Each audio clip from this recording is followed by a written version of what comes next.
James, welcome to the show. Hey, thanks for having us. Good to be here. Yeah, so we've been working together for quite a while now, but I thought it'd be great to get you onto the show. There's a few things I want to talk about, especially around, well, there's actually very different things I want to talk about, but really starting from sort of junior cricket and going into sort of playing for England and things like that. But yeah, how are you at? Where are you at with the season right now? How are you currently feeling? Yeah, good. I think it's on that wind down towards the back end now. So it's almost like the end's in sight a little bit. Got knocked out of the One Day Cup this week. So that's was obviously disappointing, but got three more county championship games to go. So still plenty to play for.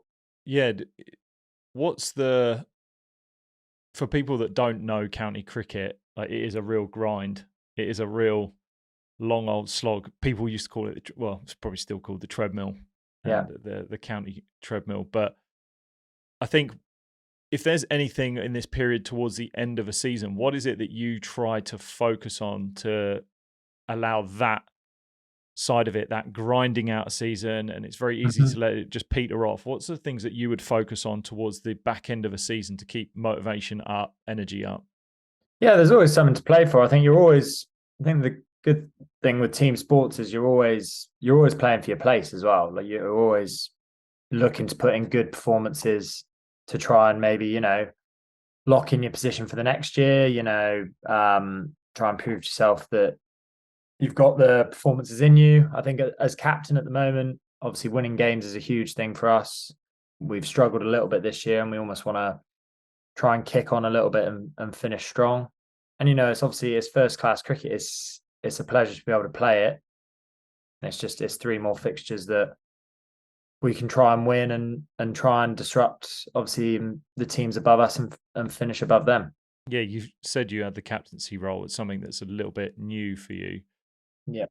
How's it been being captain? Have you had to change anything that you do, your approach since being given the captaincy? No, I don't think so. I think it's almost gone the other way. I've almost put my own focus back on the back burner a little bit, the focus on my own game, which actually hasn't been a bad thing. It's been quite good for me. I think it's a little bit of that extra pressure that I usually put on myself to score runs and keep well. I've sort of invested a bit of that in the team and how we're going to win games and focusing on how I can help other people, which has actually had a nice, almost calming effect on the rest of my game, which I've quite enjoyed. I'm always very invested in trying to win and getting the most out for the whole team. So I think it's actually suited me quite well. That's interesting that you say it's sort of taken a little bit of pressure off. Most people would say like it's added pressure, but the other thing as well, I guess, with you being a keeper, you're always in the game. So I think people that have been captains in a game like cricket, it's that added part of the job where you're constantly looking around. But I think your skill set sits with always watching, sort of in the game at all times. So it definitely helps. Yeah, and I think we've had, quite a few of our guys have actually captained before as well. I think there's sort of three or four other guys in the side of captains. So I've definitely leaned on them and they've helped me out through that as well, which has really worked quite nicely. Sometimes I look up and go, oh, I was sort of too busy focusing on other people and need to, bring a bit more attention back onto my game and my processes. But I think if I can strike a balance where that becomes easier to manage alongside it, I think it could work really well. Does that make it easier to captain when you have got other guys that are sort of self-leading, or does it become more complicated when there's more chefs in the kitchen? Essentially, there's that balance, isn't there? Like you want to have people that are completely accountable to their games, like completely switched on. I think especially from on the field as a bowler and things like that, you don't want to have to be doing certain parts of their game, whether it's setting fields or whatever it might be. But is it helpful having people that can lead themselves? Can it be a bit of a hindrance sometimes? Where do you sit with that? I think especially obviously I'm not a bowler, but when bowlers then can take responsibility for what they're trying to do, it's the best thing in the world for me if a bowler comes up to me and goes, right, I'm bowling at this time, I want to do this is my field. There. I'm like, perfect, because not only one, obviously then it means I'm doing less. But two, it means they've got a really clear idea of what they're trying to do, and they know how they're going to execute it, and you can just sort of fiddle with it from there. I think in terms of the number of people contributing in white ball cricket, it can be tricky because there's obviously so many ways you can look achieving the same outcome. Whereas red ball cricket, where it's a bit more fixed and long-winded, and you've got to be patient and just sort of truck away at the same sort of intensity, it becomes a little bit easier to manage. It's a little bit more slow paced, a little bit more, of a fixed skill. You're running in and trying to hit a similar area the majority of the time. It can get quite frantic in white ball, but I think when you speak to those people beforehand and they're aware of how they can help you, it then becomes a little bit like, you don't want 5 blokes standing around arguing about what to do and the bowler's then quite unclear. I think I've become better at letting people know, if you want some help with bowling specific stuff, Payne stood at mid-off, so try and use him as much as possible. If you've got anything about angles or anything, look at me as the keeper in the field and this sort of stuff. So rather than just having random people shouting and screaming and giving their opinion all the time. So you're using other guys, their skill sets, and being like, right, what part of this can I kind of offload to them and use their experience to deal with that? Yeah, exactly. Especially in white, where you're restricted on time and you're restricted on, other bits that you need to actually get things done quite quickly. What if you get like a conflict with someone where you kind of think, right, this road's the road we want to go down, and I think this is the best one, but then someone else has got another plan. So how do you deal with conflict between a player and yourself as captain when they've got one idea and you've got another? I'd actually always tend to veer on the side of the bowler, because one big thing for me is I want the bowler to be doing what they want to do. I don't want the bowler to feel like they're running in and trying to execute something that they're not happy with, because I think that will reduce the chances of them getting it right. It might be more of we're trying to have more discussions prior to games and almost sort of setting situations out. If we're in this scenario, what are you going to do? And so that there's a little bit more clarity around it and you're sort of prepared for most outcomes. But yeah, I'd like to give the bowler and the other player a little bit more onus, because if they're doing something that they believe in, they're more likely to go and execute. Yeah, even if it's something that even if it's something funky and I don't agree with, I think I'm usually pretty understanding. I can usually see why someone's suggesting something. So yeah, that's fair enough. What about body language as a leader?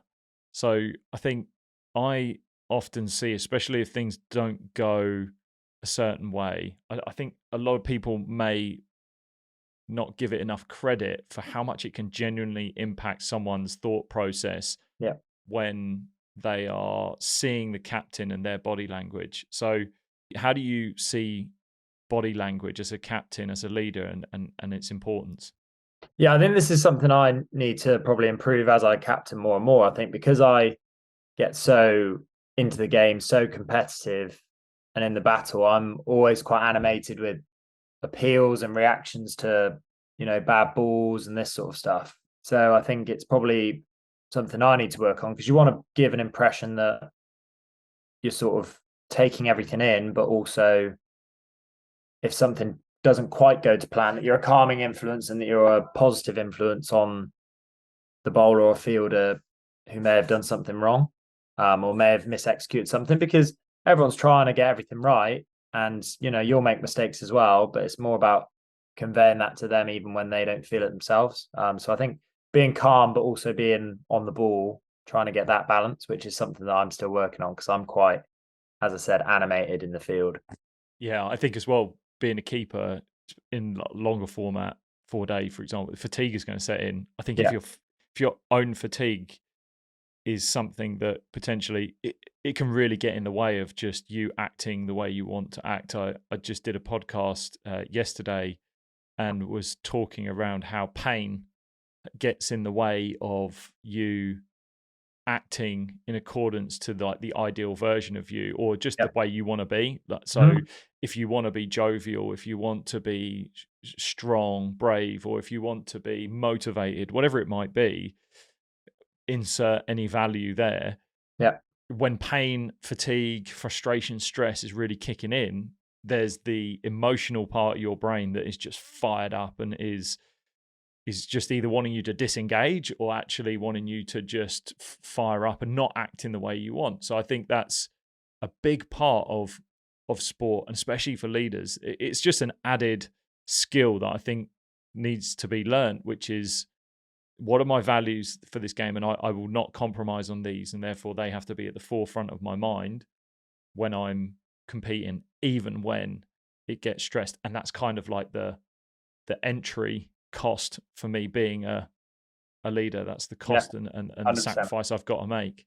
For sure. Yeah, I think when all those and you make sort of less clear decisions when you are under pressure and when you are fatigued. I think that's sort of widely known. And that applies not just to your skill, but also to the decisions you make about the team and the situation. What about reviewing games that potentially haven't gone your way? How are you reviewing as a team when things didn't, you had a plan, maybe parts of it were misexecuted, maybe parts of the plan weren't great. Yeah, how do you review as a captain to get the team into the best place possible for the next game? Yeah, I think it's about like adaptation. I think, what you did on a certain day, it might not have worked that day, but you might come up in the same situation the next week and that might work. It's about trying to understand in the moment what is the best thing to do. So I think a lot of our analysis, especially in the One Day Cup, has been based on, right, what's happened today?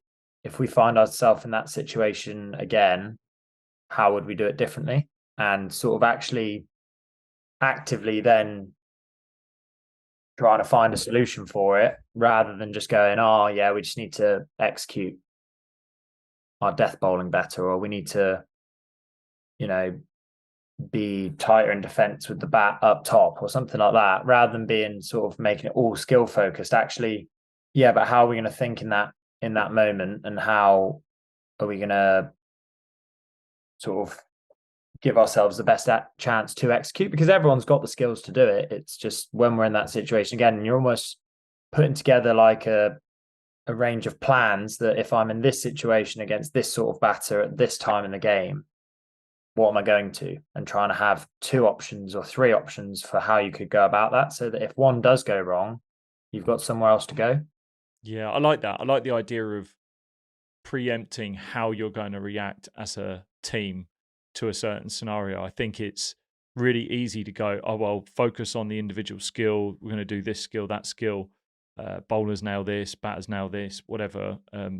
But actually, very few times, I think I've even been involved in a side that has said, okay, when shit hits the fan and it's tough and we're up against it, we're not going to shout and scream at each other. We're not going to berate each other if someone has a bad throw or misexecutes their skill or gets out with a bad shot the wrong time. This is how we're going to act. This is how we're going to do it. And yeah, I think that there's probably more teams that could do that, is preempting not just the skill sets that you want to achieve at a certain time, but actually how you want to go about it. Yeah, and I think especially in the professional game, there's so much information available. You can actually plan for opposition players as well.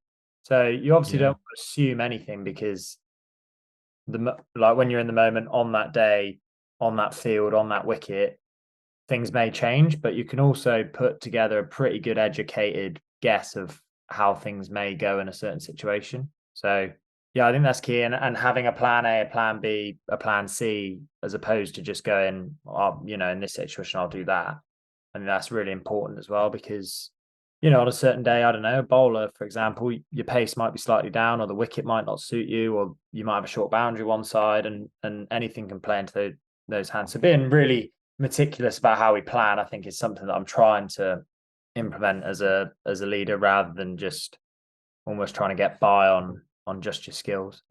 Had you done any leadership? Had you done any captaincy stuff when you were younger, when you started in the game? I captained a little bit growing up in like youth age groups. I did a little bit in the seconds before I came into the first as well. So I've always done a little bit, but I think the difference is that level of detail, and almost coming into it with a vision of how you want to, what sort of leader you want to be. Like usually it's always been, oh, you're the captain, you choose who bowls and you choose where people bat and you choose what to do at the toss and that, like little things like that. But actually when you come into a professional setup, it's okay, but what impact am I going to have on our team, and how do I want our team to play, and how do I want us to do certain things, which is quite exciting that and when you feel like people have respect for what you're saying, it's nice to feel like you can really invest in it. So with your junior time in cricket,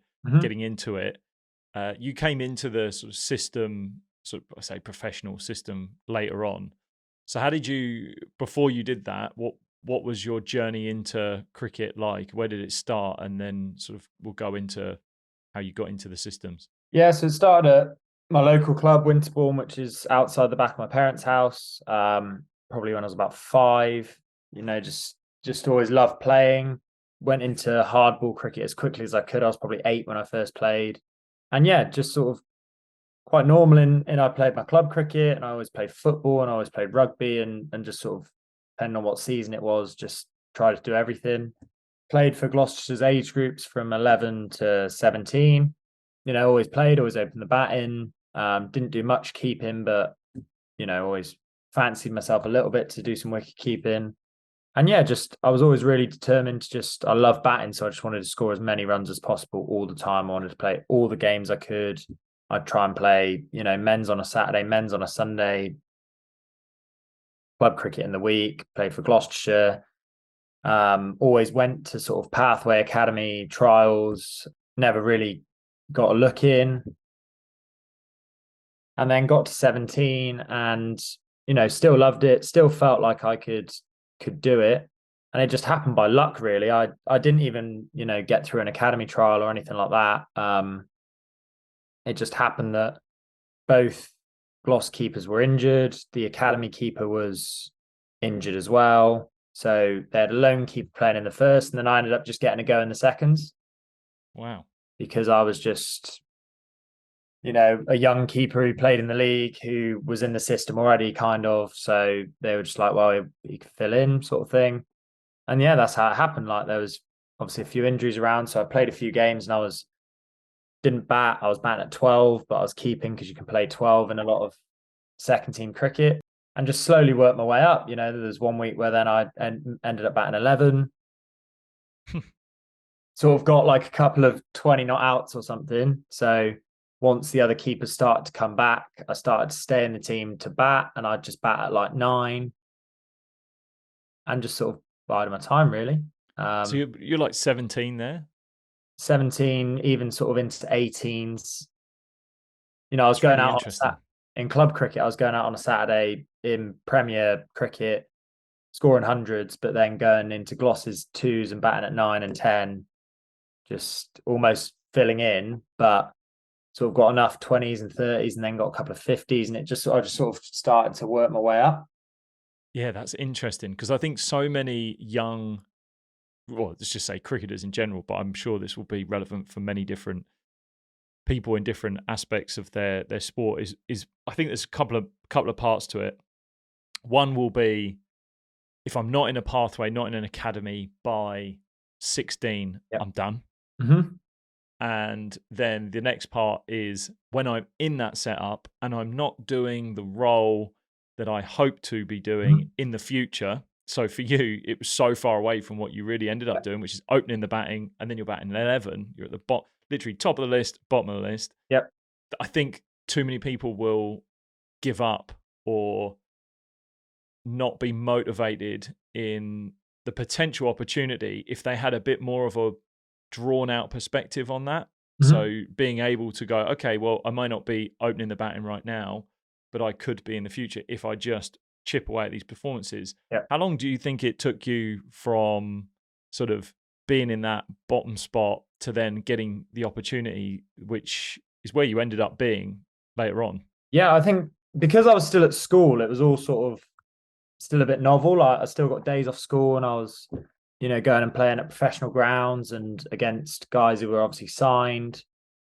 So I found it was still exciting. And it just happened, on a couple of occasions that there was less pros available, or the first team had a game, so there was a few more spots going, and you get a chance to go up and bat 4, or you get chucked into open one week.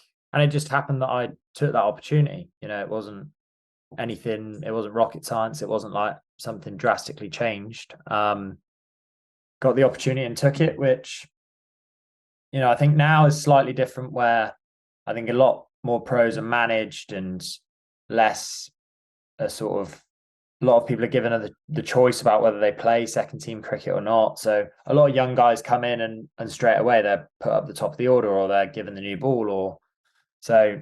But then it was like, when I got my first second team 100, it was one of these weeks I got chucked up to 4, got to go, got 100. But the next week these pros guys were back, so I was back down at 8.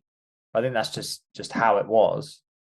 Yeah. Until then, you do it sort of on 2 or 3 occasions, and then people are like, oh, well,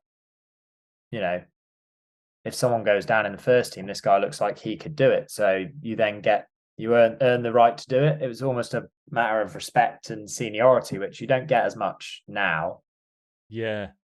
But it was quite cool that I could see myself almost working up. We had actually a running joke. There was 3 of us at the time, 3 young batters who we tended to get played, and we batted at for a period at 7, 8, 9, and it literally to the point where the twos coach went, well, you're at 7, you're at 8, you're at 9. Whoever scores the most runs in this innings bats at 7 next innings. And I reckon for about half a season, that's how it worked. So you're just like, well, I'm not going to get out. I'm going to try and I want to bat at 7. I don't want to bat at 9, which is slightly different now. But I really enjoyed that because I'm so competitive that I was like, I don't want to lose. I like that. I like the fact that I think that something like that is really worthwhile having. And to be fair, I just, as you're talking through that, just puts me back to when I was in the second team, fighting my way in to try and be an opening bowler. So for people that don't know cricket, I'm an opening bowler is literally bowling the first ball of the game, the first couple of overs. And I think when I first managed to like weasel my way into second team cricket, I remember the first game at Hove, and I think they threw me the ball at about the 64th over. Yeah. And it's like red hot day. The ball's just swollen. It's nowhere near new. It's not going to swing. And you're just like, okay. But I think at that moment, I was like, right, I want to be a new ball bowler. So I'm going to have to do this. Like, I can't expect them to just give me what I want straight away. I haven't literally earned the right to have that. And I do think that's missing from the game a little bit right now, earning the right to get the role that you want.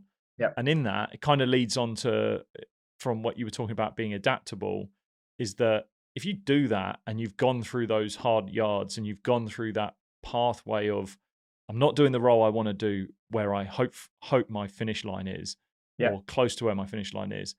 I'm not doing that role right now, but if I hang in here long enough, all of this experience, all of these like dog days that I'm going to go through, it's just going to build better character for me at the end. I'm going to be far more character driven by the end of it, rather than I've actually seen players go into professional setups through being brought over from other countries, where if you looked at their records, they had everything essentially set out for them. They were given the positions they've always had. They just seamlessly had a lovely time in their sport. They've just been not given, but they've just had the opportunities that have worked perfectly for them.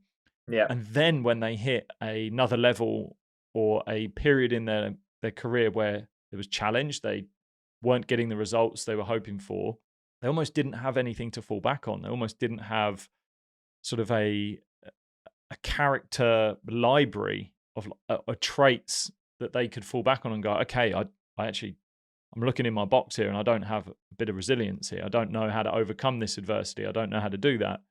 And you kind of see them get a little bit lost, and it doesn't work for them. It doesn't work out. And I think that journey that you can have early on of doing things not which you want to do, but actually in the long run will really hold you in good stead, is so valuable. And I just see too many players right now kind of just drowning in their own sorrows, have been, I didn't do well today because I wasn't in the position that I would normally play, or it's not where I want to be. It's like, well, actually, can you put in a good performance? That doesn't stop you from putting in a good performance at all. You can actually still perform. But there are different skills involved in opening the bowling later on, bowling with a new ball, bowling with an old ball, facing the new ball, starting against spin, like all these things in terms of batting in different positions. But however, it is all about building an innings and scoring runs. It's a skill of being able to score some runs. And I think if you can, as you said, be adaptable and learn to do all those things, then, if you're working really hard in the second team to try and get an opportunity else up the next level, if people know that, well, he's shown that he can score runs at 7, he's shown that he can score runs at 4, he's shown that he can face the new ball as well. Like, it's still just strings to your bow that then if the opportunity does arise, you're in the conversation if a middle order player pulls out, or if an opener pulls out, or if you've shown that you can bowl with an old ball and you can reverse it and you can hold a line and length to get through a period where make it hard for a batter, or you can swing it with the new ball and do all those things as well. You're going to have a lot more strings to your bow that you can fall back on if those opportunities arise. It's the exact same with me with keeping. That's why I worked so hard on my keeping, because I can play as a keeper or I can play as a batter. It gives me all those options, which worked out. That's the reason I played for England in the end, because I spent the 3 years before making myself into a keeper, or making myself into a good keeper, rather than just someone who could put the gloves on. And it works all the way through. Just building yourself a massive skill set can be really beneficial. We'll get on to England stuff in a minute. One thing I wanted to ask you was, if you were, say, in a second team now, but you can be captain of Gloucester, you can be whatever you want here, or you're just a senior pro, and you've got a young person in the team, and they've got potential. They've got some skills. They're not the finished product by any means. They're striving to get in the team. They know their goals and aspirations, but they're not putting in performances. They're not getting the results that they would hope for. What would you like to see from that young player? What would be the things that you would like to see that would still keep you excited and interested about them? I think showing a real interest, a real curiosity in actually getting better, actually improving skills, rather than, I think a lot of young players, when they talk about themselves, or they talk about the people around them, it's like, this so-and-so, he plays for England 19s, or he did this or did this. It never seems to be bangs out hundreds, or he just takes loads of wickets, or it's always sort of something more external. It's not about how they go about it and how they actually work towards doing that. It's all about just the end achievement with a lot of young players, rather than actually, right, I'm here, I'm in this environment which can really help me. If I see someone who's, being actually really smart about how they're preparing and how they're going out there and coming off and still trying to learn from that, asking guys who have played before really good questions about how they do it or how they have done it, or, who have you seen who does this well, and stuff like that. I think being curious, someone who's confident enough to do that instantly stands out, even if they don't get the results straight away, even if they've come from club cricket and they've not been on the academy, which is another thing. It's like, oh yeah, this guy played for Notts Academy, oh yeah, he must be good.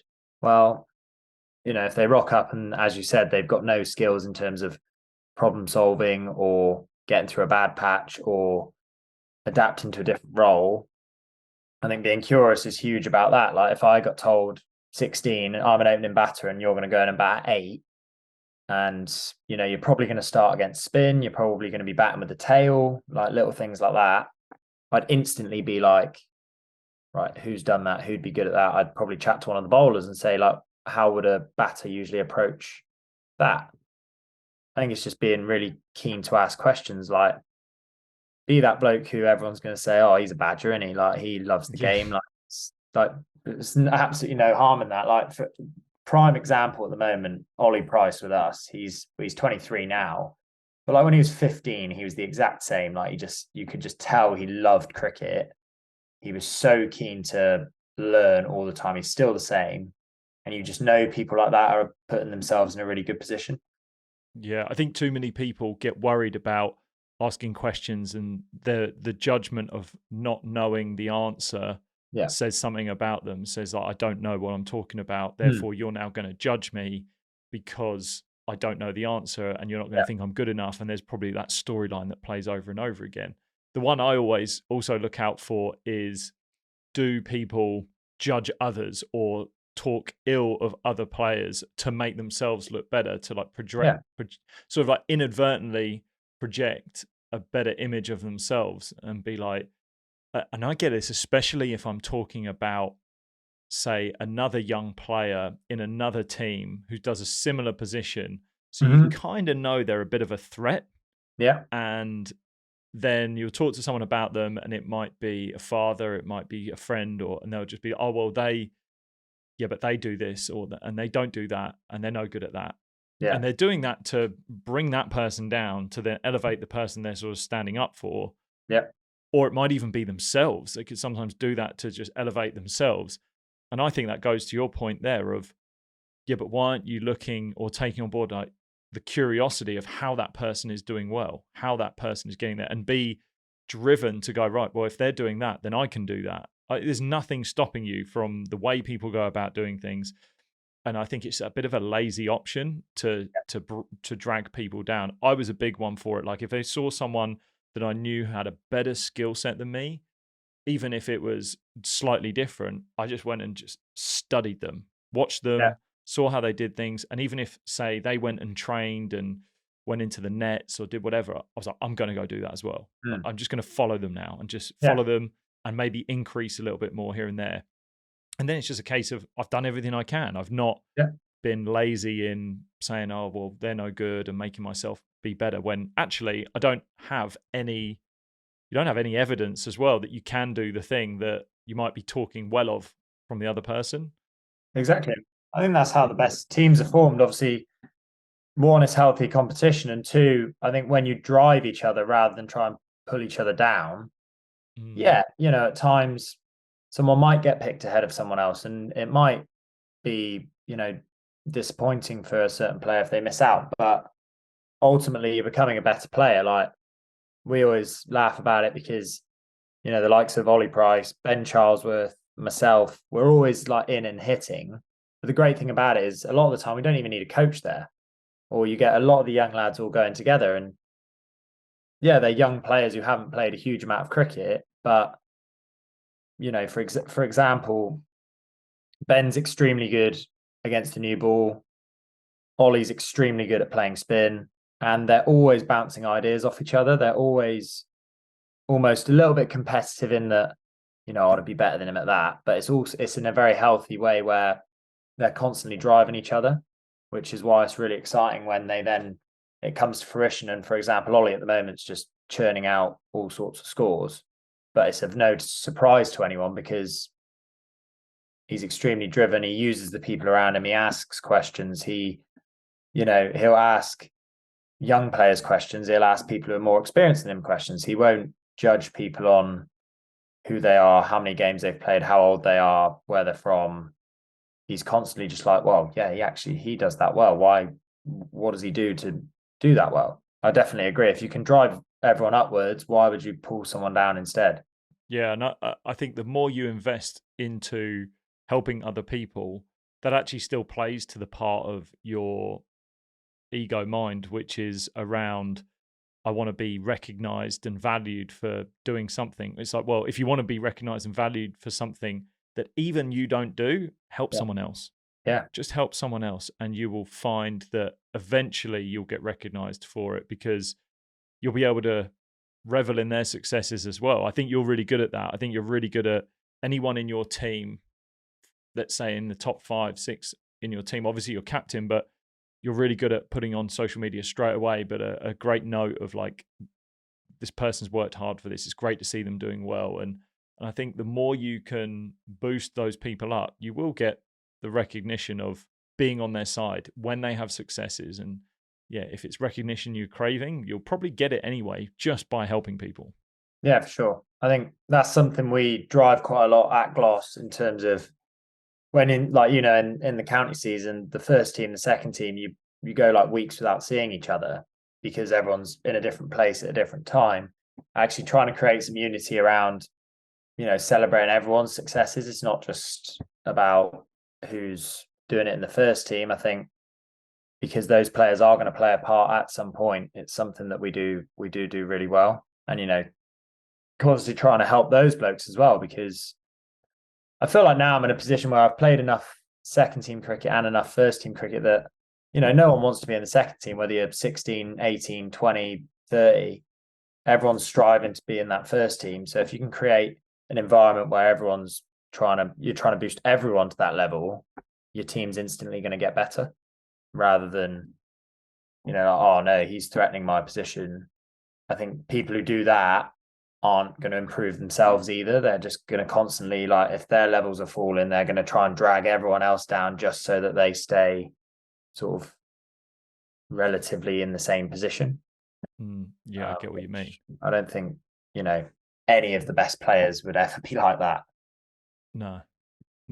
I think just before we get on to your England time with England and that experience, I'd love to see what your take is on character. What do you believe are good characteristics to have for people that may be unaware of what it takes to transition from system amateur into a professional setup? Because there is a clear difference. It really is. But what are your sort of characteristics, values, traits that you think people need to have in order to transition into being a professional?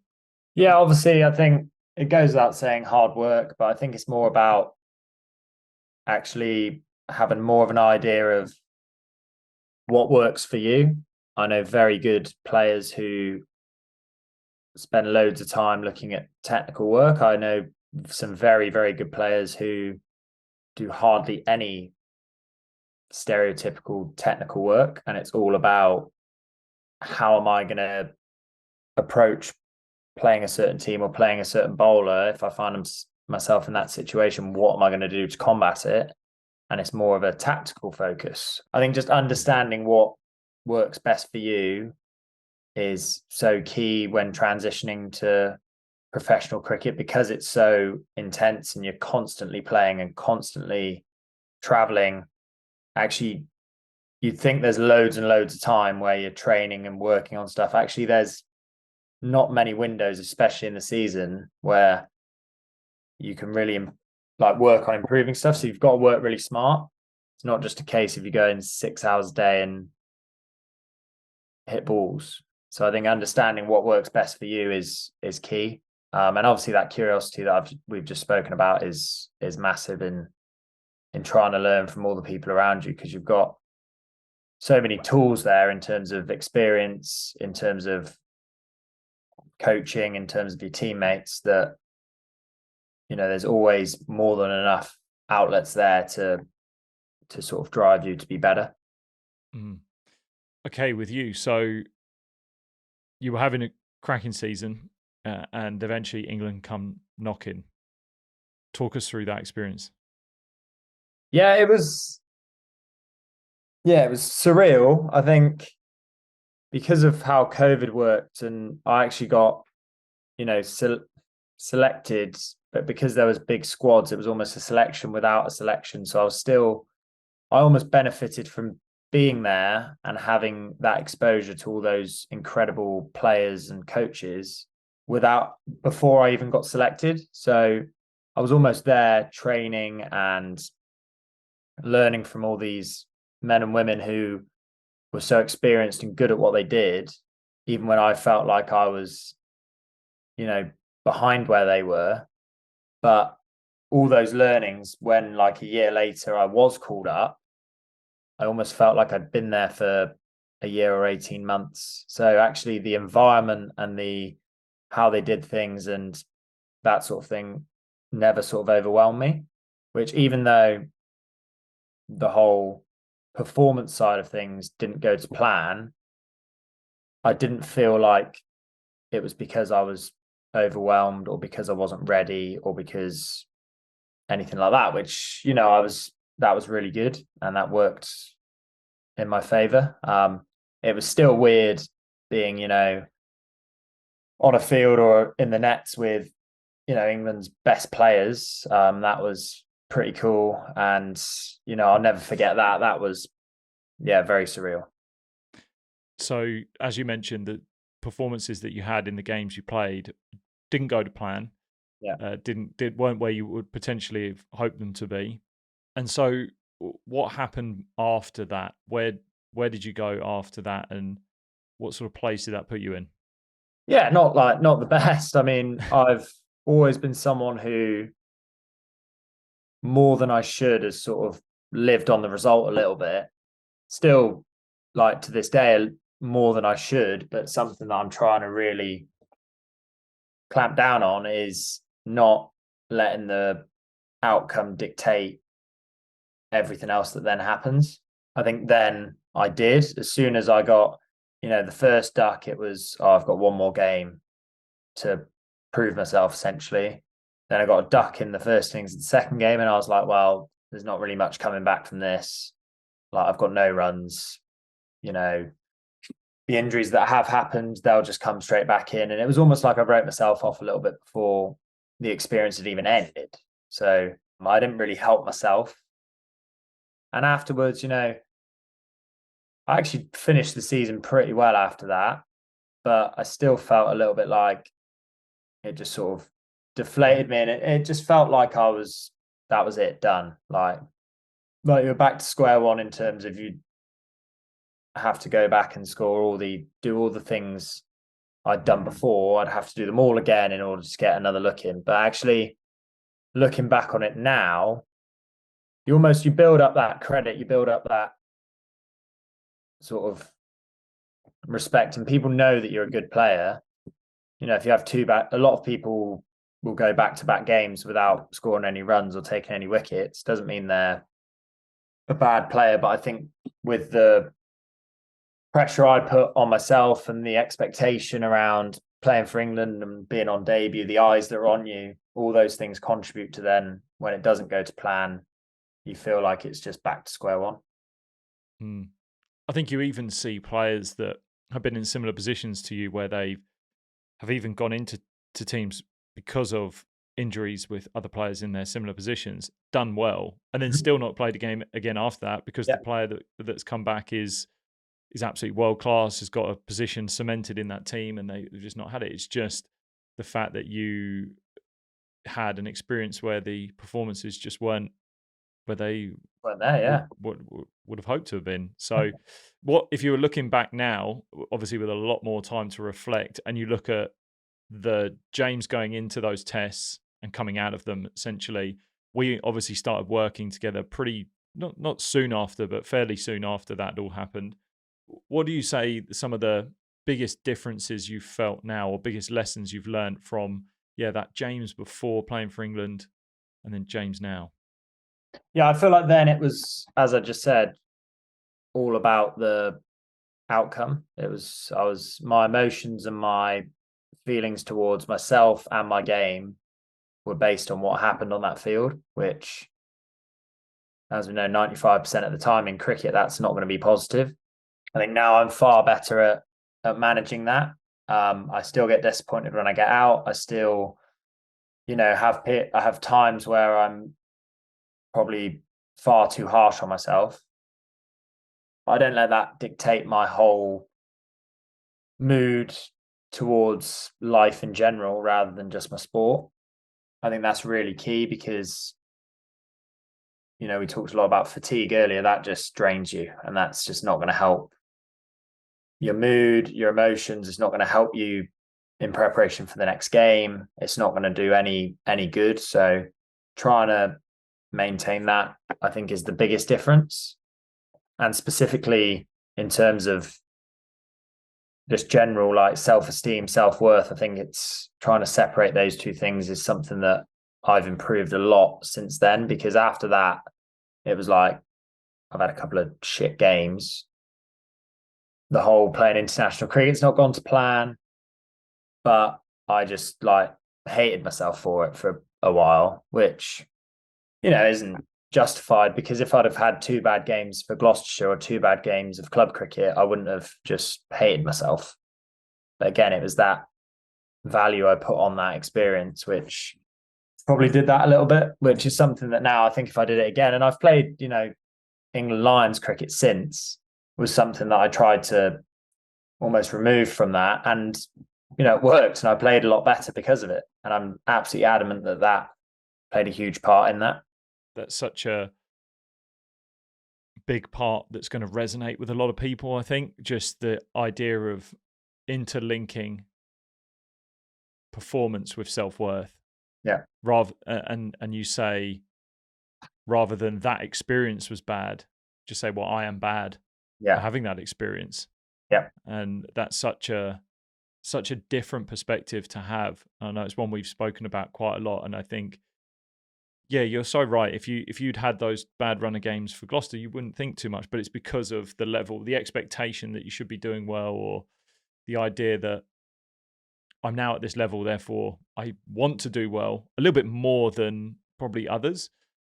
And so, yeah, it's a good lesson for a lot of people, just to strip away that idea that your performance means that you are worthy. Again, it's also the other flip side, right? I think too many people can get caught up on when they're constantly having success. Mm-hmm. Again, that can speak to, well, I'm now someone who gets success. I'm someone that and I always see that as a bit of a danger, because you're never really ready around the corner for an undoubted failure that is going to come. We know sport is a game of failure, so we know that there's going to be a failure at some stage. And if you haven't preempted it or have consistent routines and habits in place to just allow good performances to be a bit of a surprise, then that you'll struggle in those times. You won't be able to accept them. It's the inability to accept where we will suffer in that. Yeah, this is why focusing on processes is so big, because no one has the right to score runs. No one has the right to go out and perform every game. No one will perform every game ever. Like, that's a fact. And if you can just understand that by working out what process is good for you, you're going to have a higher percentage of good days. I think that's like so key, because then when it does go badly, you can look back and go, well, this did work for me. I know that this works for me. Sometimes I'm going to follow the same process, and for some other reason, it doesn't work out. But if you can have that and work out what's your best way of going about it, then it's going to be more consistent. Yeah. Trusting that process, even when it doesn't work out, very challenging. Yeah. But you just got to have a few experiences where it has worked out. And I think the honesty as well in per game, where you can very easily say, oh, well, this happened because of some other reason, something in the environment changed, whatever. And that could be enough to take you off the process. And that step of doing that allows you to not review that game in the right way, because you're not looking at it and going, well, I wasn't doing my process, that's why I got out or had a bad performance, whatever it might be. And actually I'm throwing it on an excuse of something outside of me changed, and it's that reason, that's the fault.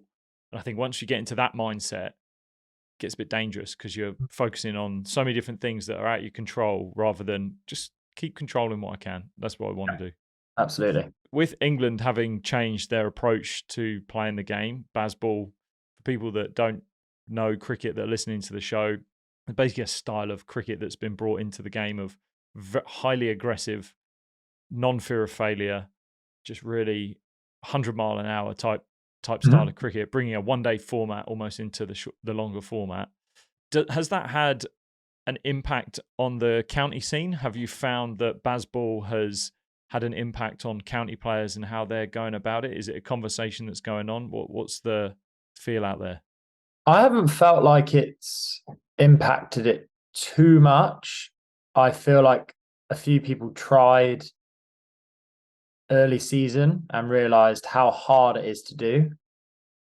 Because it's not just about how you go out and play, it's about the wickets that you're given, the where you're playing, and just, in county cricket, it's almost a completely different sport. You get rubbish wickets at times. You get like there's that impact of, obviously in Test cricket, you play a series and you're looking to win that series and you're looking to entertain, and a lot more people are paying money to come and watch. Whereas in county cricket, you've got to win to basically earn more money to then be able to bring in more players and sustain the club essentially. So I think there's an element of there's almost a little bit more on it in terms of getting wins, like rather than, the England side, it's great that they're going out and going, we're going to entertain people and this is going to be how we're going to do it.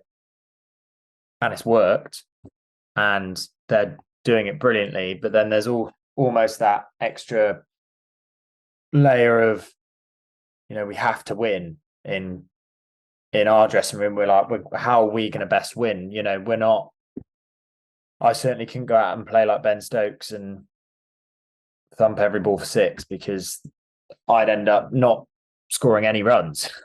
And I think that's, some people have, because they've made it so clear that they want certain type of player to go in and play in that team, you'll probably find certain people changing the way they play, but whether it's the best thing for them, I don't know. Like, Yeah, straight away, I'm not going to go out and try and thump it because the way I get my runs is by performing my processes, which is something that I've worked really hard on. And if I go out and score 1,500 runs in a year, then, that's, if that doesn't get me there, then yes. Yeah, that's so interesting. People trying to mold themselves to try and achieve a goal, Yeah. but actually in the process of doing that, risk really not achieving that goal because they're not doing something that's natural to them. That's such an interesting way to look at it. And if you look too far ahead, then obviously, as you said, you can almost go backwards in trying to achieve it, which is going to make things even harder. Yeah, I think it's a really interesting one because, people who are highly ambitious, I'd love to play for England again. And you sort of sit there and think, well, if I'm not willing to change how I play to try and fit that brand, how am I going to do it, sort of thing? It's quite a tricky one. I'd love to pose this question to Brendan McCullum, right? I'd love to be able to just ask him, if you've got a player that isn't playing the style of cricket that you want, but is producing the numbers to get in, how do you deal with that? What are you saying to that? And it'd be interesting to see where they go. I think the Ashes was an interesting one because their style got more scrutiny when it didn't work, and then you saw them refine it. So I think over time it's going to refine. I think it will refine. And I think there's parts of it where you have to be really sensible. Like, these players have got incredible ability to do certain things that a lot of players can't do. But then I think there was a bit of a getting carried away with it. And then actually now, especially the back end of the series, they pulled it in, they reined it in the right moment and sort of used that county cricket nous a little bit, which was assess the pitch, the conditions. It's not necessarily going to be a flat deck that most test wickets can be, where they can be really, really flat, really, really good for batting. And it was more, okay, assess the conditions, assess the team, and then go through those gears when we need to and bring out the style of play that we want to play at the right time. Yeah. Which could be something that you then find happens in county cricket, right? You just get a day where you score. Let's take you for example, and you get to 75 to 100, or you scramble to that first 30, 50. The first part's really hard, but then pitch flattens out, you get in zone, and then you bring in one day mode, right? You do it. You might find that. I don't know. I just think as the process of Bazball refines and gets exposed to different conditions, I think we'll see more of like where players can fit into it and how it might work. Yeah, absolutely. Agreed. Look, mate, this has been great. This has been great having you on. Great chatting. It's been awesome working with you. I think from my perspective, I think you're one of those players that really is a professional through and through. You seek out all the different parts that you want to improve on. And I know working with someone like me is not something that a lot of people want to, not they don't want to work with me, but it's like the mental part of their game can be the most challenging part for them to actually go and take that step to work on. And you're pretty active in doing that because it's a stone that you want to make sure you haven't not looked under. So you're very good at that. I think it's something for people to recognize that if you do want to be at that level, it's all about those professional bits as well. Yeah. So I've loved working with you. But one question I ask people before we finish off as well is there anything like a documentary, a series, or a movie, book, quote that you have found interesting, inspiring that you have seen recently and you perhaps recommend to people?